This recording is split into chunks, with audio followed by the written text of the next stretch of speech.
Hey McGinn, it's great to see you again. It's Mr. Lohn, and we are about to do our final read aloud before we head into the Thanksgiving break.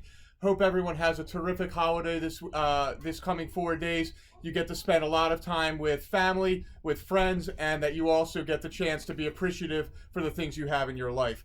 Obviously, we're going to do a Thanksgiving read aloud today. Mrs. Gregory's room, as I was in there, I saw a cute little book called Thanksgiving Day Thanks, and I figured that's what we'll go with. Here we go. Thanksgiving is coming, said Sam's teacher, Mrs. Wright. What one special thing about the holiday would you give thanks for? Football, shouted Nicole. Sweet potatoes with marshmallows, Jeffrey yelled. Shopping, announced Tiffany. Sam wasn't sure what his one special thing would be. Who knows the story of the very first Thanksgiving?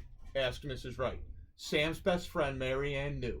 When the Pilgrims came to America, Native Americans showed them how to plant corn and hunt for food. So the Pilgrims invited the Native Americans to a big feast to celebrate their friendship and their first harvest. That's right, said Mrs. Wright. How should we celebrate Thanksgiving in our class? We can have our own feast, Jeffrey suggested. We can dress up like Pilgrims and Native Americans, said Mary Ann. Oh, goody, Tiffany clapped her hands. Costumes. Sam didn't have any ideas. He was stuck on figuring out what he was thankful for. Winston's hand shot up. My grandmother makes a turkey out of yarn for Thanksgiving. Ooh, squealed Tiffany. You eat yarn turkey? Ooh, squealed her friends. No, it's a decoration, Winston said. Before dinner, we write what we are thankful for on a paper feather and stick it in the turkey. That's a great tradition, said Mrs. Wright. Everyone pick one thing you are really thankful for to write on a feather. And I don't mean candy, she added with a smile. Uh-oh, thought Sam. The class came up with all sorts of Thanksgiving projects. Jeffrey organized a pumpkin pie making contest. Nicole made special placemats. She collected red and orange maple leaves and pressed them between 2 sheets of wax paper. While shopping for her pilgrim outfit, Tiffany learned about a Thanksgiving food drive for the needy and donated cans of soup. Winston built a miniature Mayflower, just like the Pilgrim ship, from popsicle sticks. Mary Ann made a headband out of white and purple beads to look like the wampum of the Wampanoag tribe. She also practiced with a bow and arrow until each arrow's rubber suction cup head stuck to the bullseye. Meanwhile, Sam worried. Wunigisuk, Mary Ann tried to cheer him up. That's how the Wampanoag said, good day. Usually, Sam liked to learn big words, Mary Ann used, but not this time. There's nothing good about it. I still haven't figured out my project. Sam sighed. Or what I'm thankful for. Think about what you enjoy most on Thanksgiving Day, Mary Ann suggested. Sam thought and thought. The day of the feast arrived. Tables were heaped with food and autumn decorations. Jeffrey had dressed up as Governor Bradford. Tiffany was Priscilla from Longfellow's poem about pilgrims. Mary Ann was Squanto. Where's your project? Mary Ann asked Sam. It's outside. It's a surprise. The class lined up to write their thanks on the paper turkey feathers. Jeffrey was thankful for turkey stuffing. Winston was thankful for the school janitor being so nice about his flooding the cafeteria when testing the Mayflower. Mary Ann was thankful for books, and it was almost Sam's turn.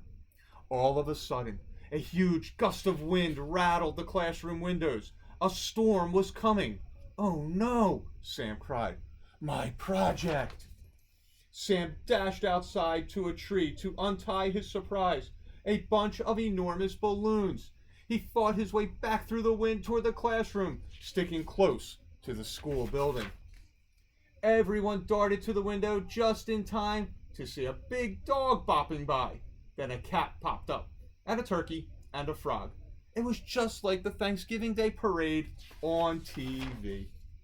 Another blast of wind whipped the balloons. The frog popped, the turkey broke loose, and the cat flew away. Oh dear, said Mrs. Wright. Mary Ann grabbed her bow and arrows and the yarn turkey. She raced outside. Sam was chasing the dog. its string just out of his reach. Marianne tied the turkey's yarn to an arrow. She took aim. Zing! The arrow's rubber cup stuck to the dog's long nose, and Marianne reeled it in. Yay! Cheered the students. But Sam was sad. I can't have a parade with only one balloon, he said, and I still don't know what to write on my feather. Marianne thought for a moment. Your parade was a great idea, Sam. Is there something about the big Thanksgiving Day parade you're thankful for? Well, my whole family watches it together.